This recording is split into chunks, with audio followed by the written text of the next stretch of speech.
as far as I know, no one's written a song called Pretty as a Swastika.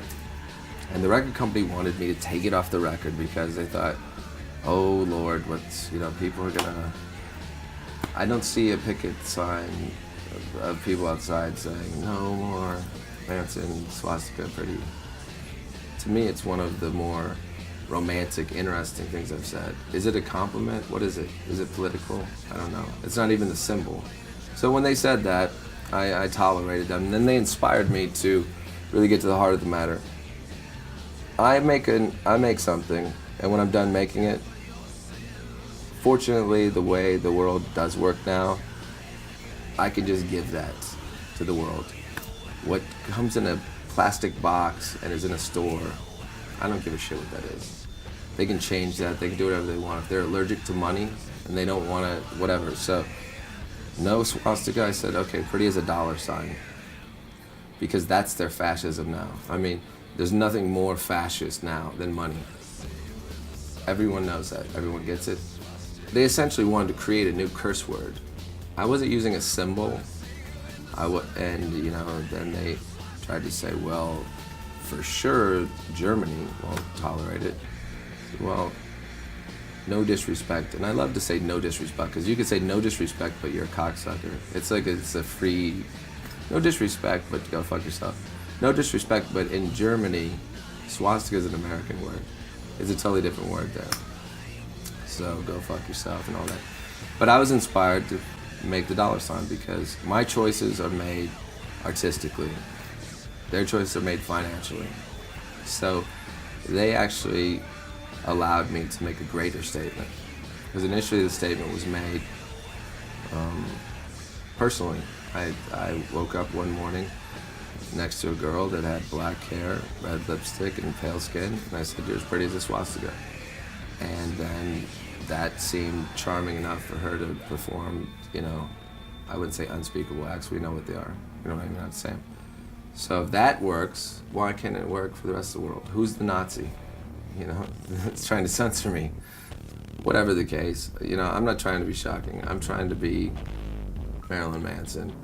And until somebody else does what I do, I'll stand down. I don't really care. These new bands, you want to do what I've done.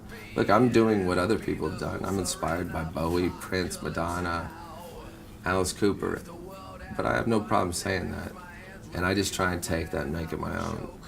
Salvador Dali said something along the lines of, anyone who doesn't steal and make it their own isn't an artist. And nothing new exists under the sun. There's only new ways to destroy what already exists. And as an artist, you create things. And sometimes in creation, you destroy things. And it's just being conscious of that. And I almost gave up music because I was so annoyed and frustrated by the fact that I couldn't handle being objectified as a piece of product that exists in a store, and not in the way like, woe is me, just in the way that I'm sick of breaking my heart that I have to censor myself for this CD that goes into a store that sells firearms, but has a problem with, me saying fuck. And which I rarely say, but on this record, I want fuck low. I just fuck it all. Armagoddamn motherfucking Geddon. I really was trying my hardest to make a song that they would be mad because they heard the music. They were like, oh, Manson, this is gonna be a hit, without the words on it. I'm like, well, I'm glad that you have no consideration for what I put on top of it. So I'm gonna go ahead and give you a big bag of cocks for this one. And then they decided to put it, so I had some respect for them trying that.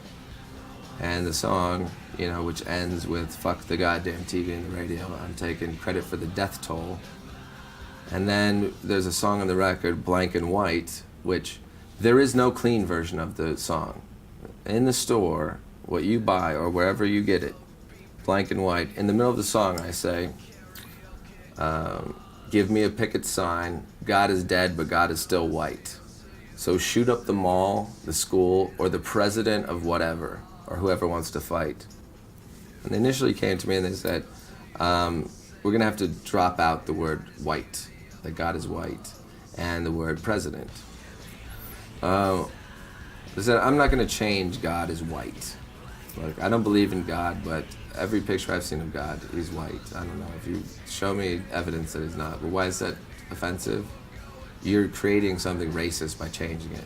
You're inventing a problem by censoring it. And I get the shoot the president is something that you cannot say. It's illegal. However, I didn't say that. And in fact, I said, shoot up the mall, the school, or the president of whatever. So they wanted to drop it out, and I said, well, I want the whole phrase dropped out. So it's shoot up the mall, the school, or the beep. And early in the song, I say, all you fuckers vote beep, beep, beep. So artistically, it made me happy that, you know, I could mock the fact that the song is about censorship and about the day that the New York Times said God is dead, and that the suffragettes protested, and there was a protest of freedom of speech, and people held up blank white picket signs. That's what the song is about. And then they censored that. But the big zinger is that they didn't give a shit about that I said shoot up the mall and the school. And then 2 or 3 days ago, some 8th grader adds more to my greatest hits of school shootings that I get blamed for. So,